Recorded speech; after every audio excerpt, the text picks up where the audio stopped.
problem with what we're seeing in inflation is that it has been sticky and it will likely continue to remain above the Federal Reserve's target rate. And there's two primary reasons why that might be the case. One of them is what we're seeing in housing costs. Now, when we look at the most recent data, we're seeing housing costs, both in home prices and apartment rents, decelerate. But what we don't see is that in the previous 2 to 3 years, really in 2021 and 2022, housing costs and apartment rents grew so much, and those were just not captured by inflation gauges that the Federal Reserve uses, primarily the price consumption expenditures price index.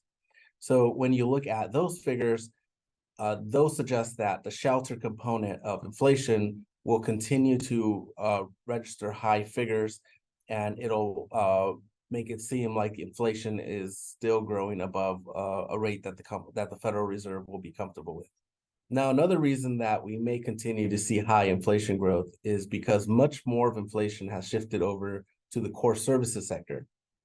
Now, during the pandemic, we were buying more goods than services, and so we saw the prices of goods rise significantly. We saw inventory shortages, supply chain issues, which were really raising the prices of goods.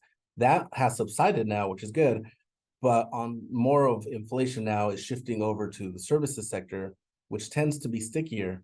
The reason for that is because much of core services production is tied to labor, and wage growth has been higher, and we've seen labor costs much higher.